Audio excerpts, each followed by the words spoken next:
Hello दोस्तों, नमस्कार। Free stock market classes इस चैनल में मैं आप सभी लोगों का दिल से बहुत बहुत स्वागत करता हूं। फर्स्ट टाइम विजिट किया है जरूर चैनल को सब्सक्राइब करके रख लेना, साथ में बेल आइकन को हिट करके ऑल भी जरूर सिलेक्ट करके रख लेना, ताकि जब भी मैं वीडियो अपलोड करूं उसका नोटिफिकेशन आप लोगों को टाइमली मिलता रहे। सो चलिए दोस्तों, फिलहाल इस वीडियो को स्टार्ट कर लेते हैं।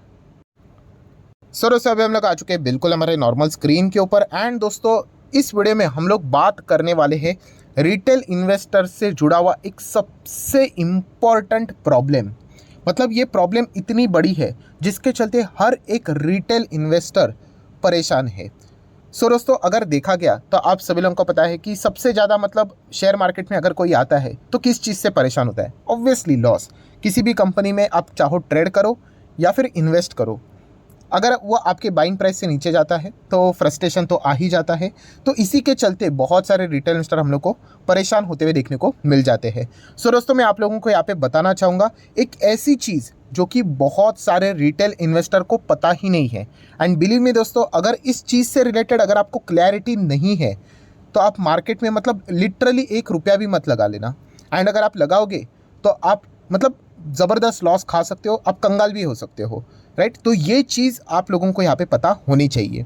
सो कौन सी चीज़ की मैं बात कर रहा हूँ? तो दोस्तों, मार्केट में अगर आप यहाँ पे आते हो सो आपका डायरेक्शन बहुत ही क्लियर होना चाहिए। अभी आप बोलोगे डायरेक्शन मतलब सर एग्जैक्टली क्या बोलने की कोशिश कर रहे हो? सो दोस्तों, आपको बताना चाहूँगा कि मतलब आप चाहते क्या हो मार्केट से, मतलब पूछना ही चाहूँगा। आप चाहो तो ऐसा बोल सकते हो कि what do you want from share market, आप क्या चाहते हो? तो बहुत सारे लोग बोलेंगे सर क्या सवाल पूछ रहे हो? ऑब्वियसली हर कोई आता है यहाँ पे पैसे कमाने के लिए, प्रॉफिट है तो चाहते हैं। क्या सुबह सुबह दिमाग खराब कर रहे हैं यहाँ पे? तो दोस्तों, ऐसी बात नहीं है। प्रॉफिट तो चाहते हो यहाँ पे, पर चलिए अभी मुद्दे की बात के ऊपर आ जाते। हाउ मच, कितना? अब बोलिए। यही सबसे बड़ा प्रॉब्लम है दोस्तों, कि जैसे मैंने आप लोगों को पूछा कि आप शेयर मार्केट में क्यों आए हो, आपने बोला ठीक है सर प्रॉफिट कमाने के लिए आ रहे हो, पर कितना? यस, यही पे सबसे बड़ी प्रॉब्लम है दोस्तों, कि रिटेल इन्वेस्टर यहाँ पे इन्वेस्ट तो कर लेता है, बट उसका क्या सबसे इंपॉर्टेंट चीज़, टारगेट ही सेट नहीं है। टारगेट, यस दोस्तों, अगर आप लॉन्ग टर्म इन्वेस्टमेंट भी करते हो तो लॉन्ग टर्म इन्वेस्टमेंट में भी कुछ ना कुछ तो टारगेट तो होना ही चाहिए, कुछ तो डायरेक्शन होना चाहिए। और यही सबसे बड़ी प्रॉब्लम अभी तक रिटेल इन्वेस्टर के यहाँ पे बन चुकी है। सो थोड़ा इस चीज़ को अभी मैं मतलब इलेबरेट यहाँ पे करना चाहूँगा। मतलब टारगेट मतलब क्या? देखिए, अगर आपने कोई XYZ शेयर में निवेश किया होगा, ठीक है, सो आपने उस शेयर में निवेश तो किया है, ठीक है, आपको बिजनेस फलाना ढिमकाना सब कुछ अच्छा लगा, बट आपका टारगेट क्या है? टारगेट मतलब बॉस आप चाहते क्या हो उस कंपनी से? मतलब देखा गया तो आप कितना चाहते हो रिटर्न्स, कुछ तो परसेंटेज, कितना गुना में, मतलब हमारा पैसा डबल होना चाहिए, नहीं सर हमारा पैसा 3 गुना होना चाहिए, 10 गुना चाहिए, मतलब आप कितना चाहते हैं? इसलिए तो मैंने पूछा कि हाउ मच। यही बहुत सारे लोगों का ये जो डेटा है ना, वो क्लियर नहीं है। एंड इसी चीज़ के चलते उनको बार बार प्रॉब्लम आ रहा है। मतलब बेसिकली अगर मैं इसको आसान भाषा में बोल दूँ ना, तो ये तो ऐसा हो गया कि आप घर से निकल पड़े, राइट, आप चल रहे हो या फिर आप गाड़ी में बैठ रहे हो, आपने गियर डाल दिया और बस आप गाड़ी चलाते ही जा रहे हो, चलाते ही जा रहे हो, चलाते ही जा रहे हो। अरे बट जाना कहाँ पे है आपको? आपको स्कूल तक जाना है, आपको मंदिर तक जाना है, आपको होटल तक जाना है, हॉस्पिटल तक जाना है, आपको एक सिटी से दूसरे सिटी में जाना है या फिर स्टेट टू स्टेट जाना है। आपका डायरेक्शन क्या है? आपका अल्टीमेटली गोल क्या है? टारगेट क्या है? यही सबसे बड़ी मिसिंग चीज़ है दोस्तों, और यही सबसे बड़ी फसाद की जड़ बन चुकी है, जिसके कारण रिटेल इन्वेस्टर बार बार यहाँ पे फ्रस्ट्रेट होते जा रहे हैं। तो यही चीज़ें दोस्तों जो कि आज के दिन आप लोगों को यहाँ पे सुधारनी है। अभी हाल ही में मैंने एक वीडियो भी बनाया था, कौन सा, कि 14 लाख के करीब SIP के अकाउंट्स यहाँ पे बंद हो रहे हैं। क्यों बंद हो रहे हैं? यही प्रॉब्लम है दोस्तों, लोगों के पास डायरेक्शन ही नहीं है। वो बस अभी मार्केट में आए, मान लीजिए उन्होंने 1 लाख रुपया लगा दिया, 1 लाख रुपया को 90,000 उन्होंने देख लिए, दैट्स इट, वो डर गए, वो एग्जिट हो गए। उनका टारगेट ही उनको पता नहीं है कि आप मार्केट में क्यों पैसा लगा रहे हो, आप चाहते क्या हो, कितने साल के लिए लगा रहे हो? चलो एटलीस्ट ये तो बता दो, 1 साल के लिए, 2 साल के लिए, 5 साल, 10 साल, या फिर चलो परसेंटेज के फॉर्म में बोल लेते 100% चाहिए, 200 चाहिए, ब्लैंक, कुछ भी नहीं पता है। तो टारगेट ही पता नहीं है, इसीलिए मैक्सिमम रिटेल इन्वेस्टर दोस्तों यहाँ पे फंसते ही जा रहे हैं। ये तो मतलब ऐसा हो गया, बस आपने पैसा लगा दिया है, बढ़ गया तो बढ़ गया तो ठीक है, नीचे आ गया तो मार्केट खराब है। और इसी चीज़ के चलते मैक्सिमम रिटेल इन्वेस्टर, जैसे मैंने आपको बताया, कि फ्रस्ट्रेट होते ही यहाँ पे जा रहे हैं। इसको थोड़ा सा मैं और डिटेल में अभी एक्सप्लेन करना चाहूँगा, कुछ 3-4 एग्जाम्पल आपको देना चाहूँगा, कुछ पर्सनल लाइफ की चीज़ें मैं आप लोगों के सामने रखना चाहूँगा कि मेरे कैसे टारगेट होते हैं, राइट। तो मतलब आप थोड़ा सा इसको रिलेट कर पाओ और ये जो चीज़ अभी आप जो गलतियाँ कर रहे हो ना, उसको सुधार कर पाओ। तो चलिए थोड़ा सा नॉर्मल स्क्रीन दूसरे स्क्रीन के ऊपर आ जाते, चलिए आ चुके हैं। सो दोस्तों देखिए कैसा होता है ना, अगर मैं मेरी बात कर लेता हूँ, ठीक है, मैंने देखिए क्या किया, मैंने XYZ शेयर में ना निवेश किया है, कोई भी पकड़ लेना। कितना अमाउंट ले लेते, चलो 1 लाख ले लेते हैं। सो अभी मैंने इस शेयर में 1 लाख इसमें इन्वेस्ट किया है, ठीक है, मुझे ये कंपनी अच्छी लगती है, फंडामेंटली स्ट्रांग है, बिजनेस बहुत कमाल का है, फ्यूचर ओरिएंटेड है। बट मेरा कुछ तो इससे ना एक्सपेक्टेशन है। क्या एक्सपेक्टेशन है? आइदर दो फॉर्म में होगा कि मैं तो इसको एटलीस्ट 5 साल के लिए तो होल्ड करूंगा ही करूंगा, क्योंकि 5 साल तक ये कंपनी अच्छी खासी ग्रो हो जाएगी, मेरा 1 लाख कई गुना अच्छे तरीके से ग्रो हो सकता है। ये हो गया पीरियड के फॉर्म में, इसको मतलब मैंने टारगेट दिया है 5 साल। अभी मुझे बताइए कि मेरा टारगेट कितना क्लियर है कि 5 साल, अभी 2023 चल रहा है, कि 2028 तक ये जो XYZ वाला शेयर है मैं इसको होल्ड करूंगा ही करूंगा। बताओ मुझे, क्या मंडे के दिन मार्केट कहाँ पे जाता है इससे मुझे फ़र्क पड़ेगा? ट्यूसडे के दिन, वेडनेसडे, थर्सडे, फ़र्क पड़ेगा नहीं। क्यों? क्योंकि मेरा गोल, मेरा टारगेट बहुत क्लियर है कि बॉस मुझे 2028 तक 5 साल तक यहाँ पे रुकना है, क्योंकि मैं उस कंपनी के ऊपर भरोसा रखता हूँ, मुझे ये कंपनी बहुत अच्छी यहाँ पे लगती है। चलो दूसरे फॉर्म में बोल लेते हैं कि 5 साल के हिसाब से नहीं बोलते हैं, कि ये 1 लाख मैंने इसमें इन्वेस्ट किया है, कि मैं एक्सपेक्ट करता हूँ कि मेरा पैसा यहाँ पे लगभग 3 गुना हो जाए करके। कितना? 3 गुना। 1 लाख को यहाँ पे मैंने लगाया है, ठीक है, 4 लाख यहाँ पे हो जाए, 3 लाख यहाँ पे हो जाए, 5 लाख यहाँ पे हो जाए, एक कुछ तो मैंने टारगेट रखा हुआ है, राइट। अगर मेरा यहाँ पे 1 लाख का जो मैंने इन्वेस्ट किया हुआ है, अगर वो 2 लाख, 3 लाख, 4 लाख अभी तक यहाँ पे नहीं हुआ है, सो क्या मैं उसके पहले प्रॉफिट बुक करूँ? बिल्कुल भी नहीं। तो ये जो दोस्तों ये जो टारगेट होते हैं वो बहुत सारे लोग सेट नहीं करते, मिसिंग है।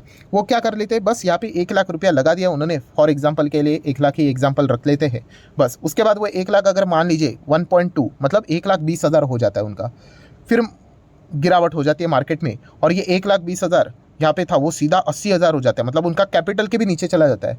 और फिर क्या हो जाता है, यस, वो रोना शुरू कर देते हैं, अरे यार काश मैं यहाँ पे प्रॉफिट बुक कर लेता, 20% का मुझे प्रॉफिट मिल जाता। लॉन्ग टर्म इन्वेस्टमेंट तो बकवास है।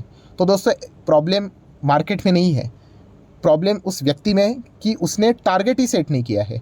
अगर आपको यहाँ पे 20% चाहिए थे, अगर आप पहले से ही टारगेट सेट करते कि मुझे 20% चाहिए, दैट्स इट, आपका टारगेट अचीव हुआ था, आप चाहो तो प्रॉफिट बुक कर सकते थे। बट प्रॉब्लम क्या हो गया, यस, आपने कोई टारगेट ही सेट नहीं किया है, यही सबसे बड़ी प्रॉब्लम है, राइट। सो ये चीज़ दोस्तों आज से आप मतलब आपके अगर आप पोर्टफोलियो को अगर आप रिव्यू करोगे ना, मतलब जितने भी शेयर है ABCD XYZ जितने भी है, राइट, उसके सामने आप लिखो कि टारगेट क्या है। जैसे कि अगर मैं मेरी बात करूँ, राइट, तो मैं ऐसे मतलब टारगेट की बात कर लेता हूँ। तो ये देखिए A वाला शेयर है, तो इसको मैं 5 साल तो होल्ड करूँगा ही करूँगा, मुझे अच्छा लगता है, मतलब ये कंपनी 5 साल में ग्रो करेगी। B वाली कंपनी है ना, इससे तो मैं मतलब 3 गुना रिटर्न तो एक्सपेक्ट करता ही हूँ। ये Z वाली कंपनी है ना, इससे तो मतलब मैं 10 गुना तो रिटर्न एक्सपेक्ट करते हैं, मैं इसको लंबी अवधि तक होल्ड यहाँ पे करूँगा ही करूँगा, राइट। ये है मेरे ऐसे अलग अलग टारगेट रहते हैं। बट अगर रिटेल इन्वेस्टर की अगर मैं बात करूँ, उनके पास भी रहेंगे ABCD XYZ बहुत सारे शेयर्स, टारगेट क्वेश्चन मार्क, पता ही नहीं है, बस चल गया तो चल गया, नहीं चल गया तो खराब, राइट। तो यही सबसे बड़ी मतलब बोलते हैं ना प्रॉब्लम यहाँ पे बन चुके हैं दोस्तों, कि आप डायरेक्शन लेस हो चुके हो। तो खुद को डायरेक्शन दो एंड खुद का वजह डिसाइड करो कि आपने क्यों इन्वेस्ट किया है मार्केट में, क्यों इन्वेस्ट कर रहे हो, राइट। जब तक आपका ये वाई क्लियर नहीं होगा ना, ये आप बार बार यहाँ पे फ्रस्ट्रेट होते रहोगे कि रोज़ कितना बढ़ रहा है, रोज़ कितना घट रहा है। जिस व्यक्ति का टारगेट सेट है कि हाँ मुझे 5 साल के लिए रुकना है, राइट, उसको नहीं फ़र्क पड़ता है कि हफ्ते भर में यहाँ पे क्या चीज़ें होती है। या फिर किसी व्यक्ति ने जितना अमाउंट लगाया है वो एक्सपेक्ट करता है कि मुझे 200-300% के रिटर्न्स मिले, अगर वो नहीं मिल रहे हैं उसको, अभी तक 5-10% ही हुए हैं, तो ऑब्वियसली ना वो क्यों प्रॉफिट बुक करेगा। ऑब्वियसली उसका टारगेट है कि वो 300-400% चाहता है, तो उतना तो उसको रुकना ही पड़ेगा। अभी मुझे एक बहुत ही अच्छी खासी बात दिमाग में आई है कि बहुत सारे लोगों के दिमाग में ये काउंटर सवाल ज़रूर आया होगा कि सर हम लोग ऐसा भी तो कर सकते हैं कि मान लीजिए 1 लाख निवेश किया था, वो 1.2 मतलब 1,20,000 हो गया, तो इसको चलो प्रॉफिट बुक कर लेते हैं, मतलब 20% का तो रिटर्न मिला, ये वापस गिर गया, मान लीजिए 1 लाख तक आ गया, वापस इन्वेस्ट कर लेते हैं, ठीक है। फिर ये वापस अगर ऊपर चला गया 1.5 तक चला गया, फिर प्रॉफिट बुक कर लेते हैं, 50% यहाँ पे मिल गया, राइट। फिर ये वापस 1 लाख, ये ना प्रैक्टिकली मतलब थियोरेटिकली हम लोग ऐसा बोल सकते हैं, बट प्रैक्टिकली हमारे हाथ में थोड़ी ना है कि वो जहाँ से आप प्रॉफिट बुक कर रहे हो वहाँ से वो उस लेवल पे वापस आ जाए करके, राइट। मतलब थियोरेटिकली बोलने के लिए, लिखने के लिए सब कुछ चल जाएगा, एक्सेल शीट के ऊपर सब कुछ हो जाता है, बट प्रैक्टिकली ऐसा होता है क्या? हमारे हाथ में तो नहीं होता है दोस्तों। और ऐसे में आपको बहुत सारे एग्जांपल भी बता चुका हूँ कि अगर आपके साथ भी ऐसा हुआ होगा कि 1 लाख है, ठीक है, आपने 1.2 पे वो चला गया, आपने प्रॉफिट बुक किया, ठीक है, 20% हुआ, वापस वो 1 लाख आया, आप खुश हो गए, आपने निवेश किया, वो 1.8 चला गया, ठीक है, 1.8 से घटकर 1.5 आया, आपने बोला अरे चलो फटाफट प्रॉफिट बुक कर लेता हूँ, क्या पता वापस 1 लाख आ जाएगा, आपने प्रॉफिट बुक कर लिया। और फिर उसके बाद वो सीधा, अगर हम लोग बात करें, अगर आप प्रॉफिट बुक ना करते तो वो 2 लाख हो जाता, 2 का बाद में 2.5 हो जाता है और सीधा 3 हो जाता है। और हम लोग क्या कर लेते हैं, वापस ऊपरी स्तर पे 3 पे आ जाते हैं और वो 3 से वापस गिरकर 2.5 हो जाता है। सो ये बार बार ऐसी चीज़ें हो जाती है। तो इसलिए कहता हूँ दोस्तों, पहले से ही डिसाइड करके रखो as a long term investor कि आप चाहते क्या उस कंपनी से, एंड जो फिर आपका टारगेट रहेगा उसको फॉलो करो। अगर आपका कोई टारगेट नहीं रहेगा, अगर आप डायरेक्शन लेस होंगे, बिलीव मी दोस्तों, आप बार बार फ्रस्ट्रेट होते रहोगे कि कल कितना बढ़ा, आज कितना पोर्टफोलियो घटा, राइट। तो ये सबसे बड़ी प्रॉब्लम हम लोग को देखने को यहाँ पे मिल जाती है। देन दोस्तों, अगर हम लोग बात करें तो एक और आप लोगों के दिमाग में एक और डाउट यहाँ पे क्रिएट हुआ होगा, राइट। ये मेरे दिमाग में ये डाउट्स क्यों आते हैं, मतलब ये मैं आप लोगों को पहले कैसे कवर कर लेता हूँ, क्योंकि ऑलरेडी हम लोग ये सारी चीज़ें फेस कर चुके हैं। तो इसीलिए मैं आप लोगों को सॉल्यूशन भी प्रोवाइड कर रहा हूँ कि देखिए, शेयर मार्केट की अगर हम लोग बात करें, राइट, एंड कोई भी टारगेट अगर हमने सेट किया, जैसे कि चलो ABCD शेयर ले लेते हैं, ठीक है, एक शेयर है, मैंने टारगेट सेट किया, चलो 2030 तक इसको नहीं बेचूंगा, क्योंकि कंपनी मुझे तो फैंटास्टिक नज़र आती है। पर क्या इसकी गारंटी है कि कंपनी 2030 तक ही टिकी रहे? हो सकता है ना, कंपनी में फ्रॉड भी हो सकता है, क्यों नहीं हो सकता। येस बैंक जैसे कंपनी में इतनी बड़ी गड़बड़ हो गई, India bull housing finance Nifty 50 का शेयर आज कहाँ पे चल रहा है आप देख सकते हो, राइट। कितने सारे ऐसे कंपनीज हैं जिनके ऊपर एलिगेशन लगते हैं, होता है कि नहीं गड़बड़। सो दोस्तों, यही चीज़ हम लोगों को सीखनी है कि कोई भी जो कंपनी होती है, अगर आप कोई टारगेट सेट करते हैं, इसका अर्थ ये नहीं कि आपने उसमें पैसा लगा दिया और उसके बाद आप सो गए आंख बंद करके, नहीं।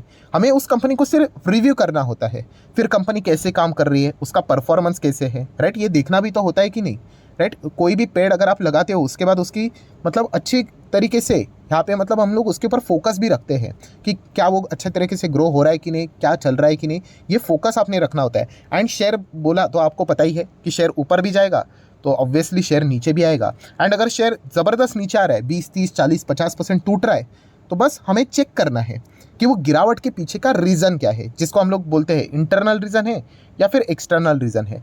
एक्सटर्नल रीज़न रहेगा तो कोई डरने की बात नहीं, क्योंकि एक्सटर्नल रीज़न मतलब बाजार में तो कुछ ना कुछ चलता ही रहता है, कभी इन्फ्लेशन, कभी वॉर, राइट, कभी महंगाई का आंकड़ा आ जाएगा, राइट, तो नहीं तो कोई तो अमेरिका की बैंक डूब जाएगी, कभी कोरोना आएगा तो कभी वॉर हो जाएगा। तो ये चीज़ें तो चलती रहती है, इसको एक्सटर्नल इशू बोलते हैं, इसके चलते डरने की ज़रूरत नहीं होती है। पर अगर इंटरनल इशू है कि हाँ कंपनी के अंदर कुछ गड़बड़ है करके, फिर हमें डिसीजन लेना होता है कि बॉस इसका कितना इम्पैक्ट पड़ेगा। एंड अगर लगता है कि हाँ कुछ ज़्यादा ही सीरियस है, तो फिर हमें टाइम से पहले भी एग्जिट लेना पड़ सकता है। सो ये भी प्रैक्टिकली चीज़ें हम लोग यहाँ पे कर सकते हैं। सो ऐसी बात नहीं कि बस टारगेट सेट कर लिया और उसके बाद ईगो के ऊपर वो बात ले ली, नहीं नहीं नहीं, इसको तो मतलब 10 गुना तो होना ही होना है, अभी तो मैं तो निकलूंगा ही नहीं। एंड देख रहे हैं हम लोग की कंपनी में गड़बड़ चल रही है, कंपनी नीचे नीचे जा रही है और आप यहाँ पे मतलब बस उम्मीद के ऊपर बैठे हुए हैं, तो ये भी चीज़ नहीं चाहिए। बट मेन चीज़ क्या है दोस्तों, जैसे मैंने आप लोगों को बताया कि प्रॉब्लम कहाँ पे आ रही थी, यस, कि मैक्सिमम लोगों का क्या है, टारगेट यहाँ पे सेट नहीं है कि वो चाहते क्या है। सो आज डेफिनेटली एक काम आप लोगों ने ज़रूर करना है कि आपने अपना पोर्टफोलियो को यहाँ पे ओपन करना है, एंड जो भी पोर्टफोलियो में जितने भी शेयर्स हैं आपके, उसको अच्छी तरीके से एक एक शेयर को लिखना है, एंड उसके आगे भी मेंशन करना है कि आप उस कंपनी से यस चाहते क्या हो, या फिर आप उसको कितने टाइम तक होल्ड करोगे। देखो आप में कितनी क्लियरिटी आ जाएगी, फिर आपको मंडे को क्या होता है उससे फ़र्क नहीं पड़ेगा, राइट। यही सबसे मेन प्रॉब्लम है। अगर ये आपने नहीं किया होगा ना, तो आपको ये बार बार परेशानियाँ होती रहेगी, अरे बाप रे मंडे को गिरेगा लगता है मार्केट, ट्यूसडे को क्या होगा, अरे ये तो और 10% गिर गया, अरे ये तो 20% गिर गया। तो इसलिए कहना चाहूँगा आपका टारगेट एकदम क्लियर कट यहाँ पे होना चाहिए। एंड यही चीज़ दोस्तों, जैसे मैंने आपको बोला ना, SIP में भी यही गड़बड़ होती है बहुत सारे लोगों की। अभी जैसे कि अगर मैं बात करूँ, एक व्यक्ति है मिस्टर एक्स, राइट, वो SIP करते, क्यों करते, क्योंकि उनका टारगेट है कि उनको अपनी बेटी की शादी के लिए इतना इतना अमाउंट चाहिए, कोई भी XYZ पकड़ लेना, तो वो इसीलिए SIP करते रहते। देखिए उनके पास टारगेट है, उनको पता है कि जितना अमाउंट वो चाहते हैं वो कोई रातों रात तो बनने वाला तो है नहीं, राइट। तो वो लगातार SIP करते रहते हैं और कंटिन्यू करते रहते हैं। उनको पता है मार्केट है, मार्केट एक बार ऊपर जाएगा तो नीचे जाएगा, कोविड में तो इतना नीचे आया, क्या मार्केट खत्म हुआ, नहीं। तो ये प्लस माइनस तो होता रहता है। तो अच्छे खासे म्यूचुअल फंड में उन्होंने निवेश किया, SIP लगातार उनका चलता रहा, और उनके पास टारगेट है कि वो कहाँ तक यहाँ पे कितना अमाउंट चाहते हैं और कौन सी चीज़ के लिए वो काम यहाँ पे कर रहे हैं। बट जिनके पास टारगेट नहीं, वो कुछ दिन के लिए आ गए और उसके बाद उन्होंने SIP क्या कर दिया, अकाउंट्स ही बंद कर दिए। सो ये सबसे मेन चीज़ है जिसके चलते रिटेल इन्वेस्टर परेशान हो रहे हैं। और जितने भी पॉसिबिलिटी थी, परमिटेशन कॉम्बिनेशन जितने भी बन रहे थे, वो सारे मैंने कवर कर लिए हैं। सो ज़रूर आप भी अपने टारगेट, अपने गोल्स क्या है वो एग्जैक्टली थोड़ा सा यहाँ पे लिखो, चाहो तो आप कमेंट सेक्शन में भी लिख सकते हो कि आप चाहते कितना हो, राइट। 5 गुना चाहते हो, 10 गुना चाहते हो, 1 करोड़ चाहते हो, 10 करोड़ चाहते हो, राइट। एंड अगर वो नहीं बना है तो आपको तो होल्ड करना ही पड़ेगा, राइट। सो ये मेन चीज़ होती है दोस्तों, ये शेयर मार्केट में अगर आप करोगे तो आप देख सकते हो आप में इंप्रूवमेंट यहाँ पे आ सकती है। एंड अगर आपको ये चीज़ नहीं पता है एंड अगर आप इसके ऊपर भी वर्क नहीं करोगे तो कितना भी पैसा लगाओ दोस्तों, आप फ्रस्ट्रेट होके ही निकलोगे। सो ये मेन चीज़ थी, प्रॉब्लम थी, जो कि मैंने आप लोगों के सामने यहाँ पे रखी है एंड उसका सॉल्यूशन भी मैंने आप लोगों को यहाँ पे प्रोवाइड किया है। सो आशा करता हूँ वीडियो आपको हेल्पफुल लगा होगा, तो ज़रूर लाइक कर देना, आपके लाइक के कारण मेरा मोटिवेशन बढ़ जाता है। एंड ज़रूर इस वीडियो को मैक्सिमम लोगों के साथ शेयर भी करना, तो वो भी इस प्रॉब्लम के साथ अगर जूझ रहे होंगे, खास करके फिलहाल का मार्केट वैसा ही कुछ चल रहा है, इसके चलते वो परेशान हो रहे होंगे, अगर उनका टारगेट क्लियर नहीं है, डायरेक्शन क्लियर नहीं है कि कहाँ पर जाना है, तो पक्का वो यहाँ पे फ्रस्ट्रेट हो चुके होंगे। तो शायद से इस वीडियो से उनको भी थोड़ी बहुत राहत मिले, मदद मिले। एंड अगर आपने अभी तक डीमैट अकाउंट को ओपन नहीं किया है तो लिंक नीचे डिस्क्रिप्शन में 25 वीडियो की लिस्ट आपको फ्री ऑफ कॉस्ट मिल जाएगी। आपका नाम, कौन सा अकाउंट आपने लिंक के थ्रू ओपन किया है, प्रॉपर्ली कमेंट सेक्शन में मेंशन कर देना, तो हफ्ते भर के अंदर अंदर सारे लेक्चर्स मेरे साइड से फ्री ऑफ कॉस्ट प्रोवाइड कर दिए जाएंगे, ताकि आप शेयर मार्केट को आसान भाषा से सीख सको। So that's it, thank you very much दोस्तों, we will be meeting our studio, तब तक के लिए बाय बाय।